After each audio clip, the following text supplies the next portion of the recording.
We've mentioned cluster managers a number of times, so it's about time we dig into the topic. What is a cluster manager? The best description I've heard is that it's like a distributed kernel. First, you have a single machine, referred to as a cluster manager, whose job is to manage all of the other machines and the tasks running on them. This is similar to a kernel overseeing many processes running inside a single machine. There are, of course, other nuances depending on the management system, but that's the general idea. Simply a kernel for the modern data center.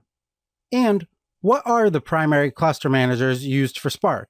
Well, Spark has its own basic built-in manager, Spark Standalone.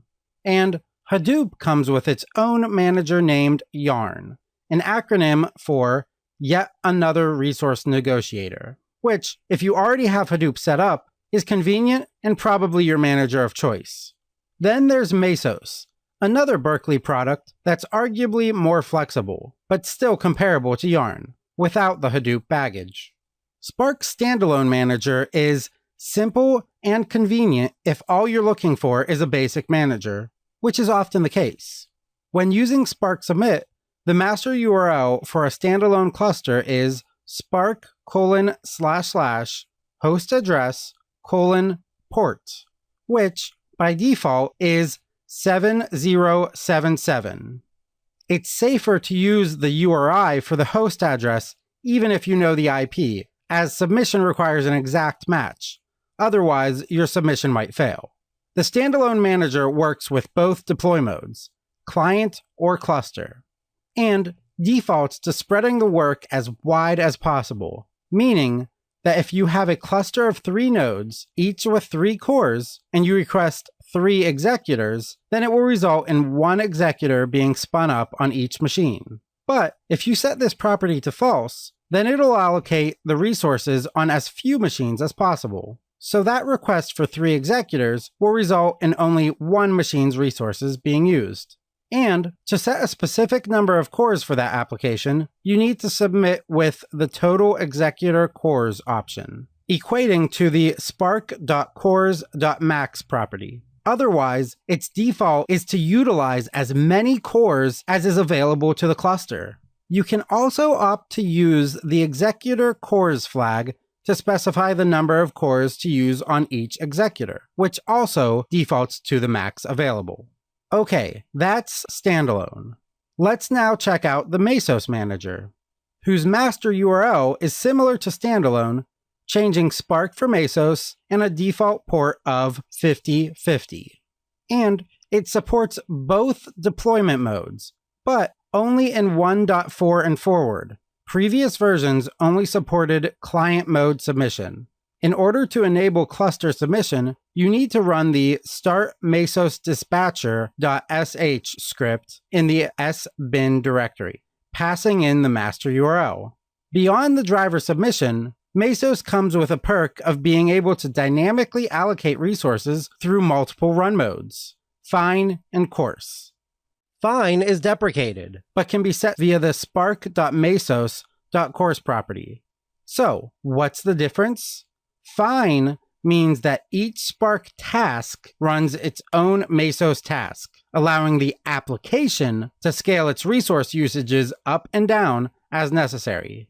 This, of course, adds some latency to the overall application due to the overhead of these mini launches, so might not be optimal for applications requiring low latency, such as streaming. However, this can be beneficial for clusters being hit by many users at the same time, as they won't hold on to the unused resources that can be allocated to other users.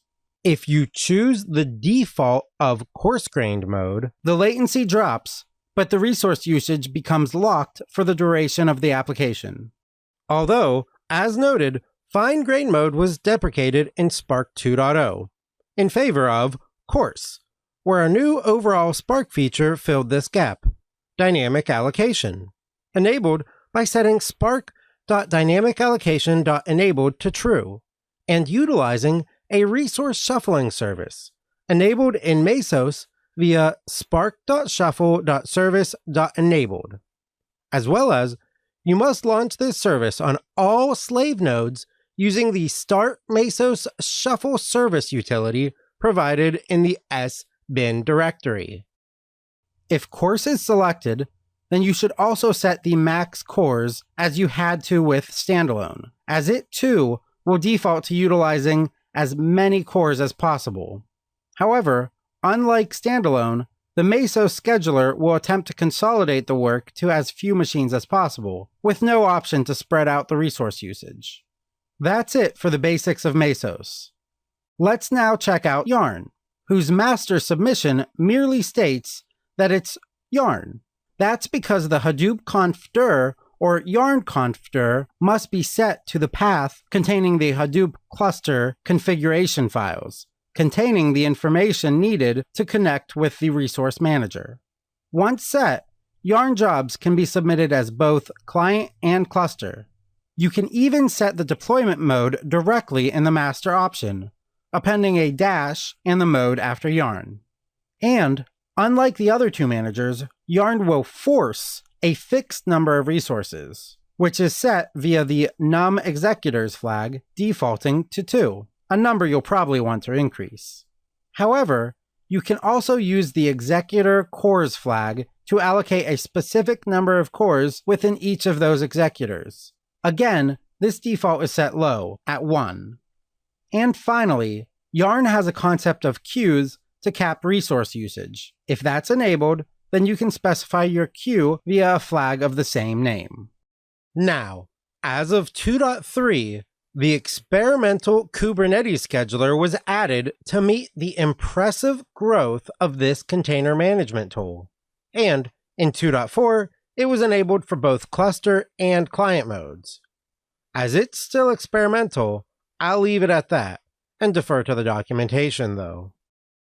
Each manager has its own unique benefits, of which we've reviewed only a handful. However, no matter which one you choose, you should opt to co-locate the cluster with the data, as this will reduce network overhead for passing data back and forth. And one final note is that while we've mentioned numerous ways to request resources, you shouldn't request any more than is available, or else your job will never even be able to start. The scheduler won't round down, and will just sit waiting for the resources forever.